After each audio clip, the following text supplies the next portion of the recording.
మనకు drainage system సరిగా లేదు. నీటి కోసం మనం ప్రతిరోజు మనం వెయిట్ చేస్తూ ఉన్నాం. నీరు లేదు, మన పిల్లలకు ఉద్యోగాలు లేవు. ఒక్కసారి ఆలోచిద్దాం. మనం బీఆర్ఎస్ ప్రభుత్వం కూడా ఇదే మాట మాట్లాడింది. అది చచ్చిపోయిన పాము కాబట్టి దాని గురించి నేను ఎక్కువ మాట్లాడు. BRS is gone case. BRS public మర్చిపోయారు. బీఆర్ఎస్ బండారం వాళ్ళ కుటుంబాలను బయటపడుతున్నారు. ఒక సభ్యురాలు బయటకు వస్తుంది, వాళ్ళు ఎక్కువ తిన్నారు, నాకు తక్కువ ఇచ్చారని చెప్పి గొడవ చేస్తా ఉంది. ఇప్పుడు మీరు ఎంత తినంటే దోచుకుంది ఎవరిని? తెలంగాణ ప్రజల్ని. ఈరోజు ఈ కాంగ్రెస్ ప్రభుత్వం కూడా తెలంగాణ ప్రజల్ని దోచుకుంటున్నారు. ఒకడు దొంగ అయితే ఇంకోటి దోపిడి దొంగ.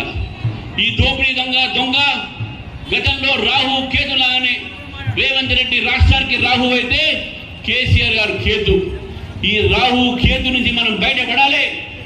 తెలంగాణ బంగారు తెలంగాణ కావాలంటే భారతీయ జనతా పార్టీ గెలవాలి. భారతీయ జనతా పార్టీ మాత్రమే తెలంగాణని రక్షించగలుగుతుంది.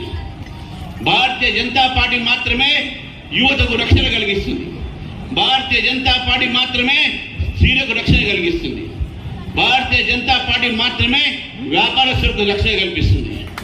ఈరోజు వ్యాపారస్తుల ఒక తలకాయ మీద మినిస్టర్ ఓఎస్ని తుపాకీ పెట్టి డబ్బులు అడుగుతూ ఉంటే ఈ రాష్ట్రంలో ఏమవుతుందో ఒకసారి మీరు ఆలోచించండి. స్కామ్లు జరుగుతూ ఉన్నాయి, అవినీతి జరుగుతూ ఉన్నాయి, కమిషన్లు చేస్తూ ఉన్నాయి. ఒకరు ఈ ధనిక రాష్ట్రాన్ని అప్పులతో దోస్తే ఈ అప్పు రాష్ట్రాన్ని కూడా ఏ విధంగా దోచుకోవాలి అనేది ఆలోచన కాంగ్రెస్ పార్టీ ఉంది. మరి కాంగ్రెస్ పార్టీ ఈరోజు దాన్ని అంతం చేయాల్సిన అవసరం ఉన్నది. ప్రజాస్వామ్య పద్ధతిలో ప్రజలు కాంగ్రెస్ పార్టీని దగ్గర రానియద్దు. ఎందుకంటే కాంగ్రెస్ పార్టీ ఈరోజు చూస్తున్న పార్లమెంట్లో రాహుల్ గాంధీ ఏం చేస్తున్నారు? దేశ వ్యతిరేక మాట్లాడుతూ ఉన్నాడు.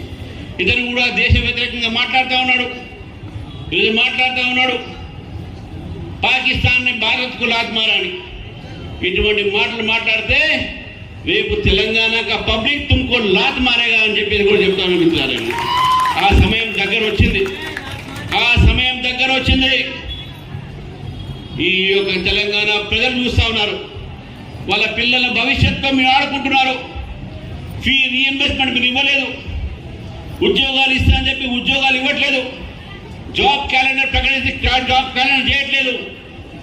ఆరోగ్యశ్రీని మీరు మొత్తం బకాయిలు పెట్టారు. ఆయుష్మాన్ భారత్ని మీరు ఇక్కడ అమలు పరచట్లేదు. ఇందిరమ్మ ఇల్లు పేరు మీద మోసం చేస్తా ఉన్నారు.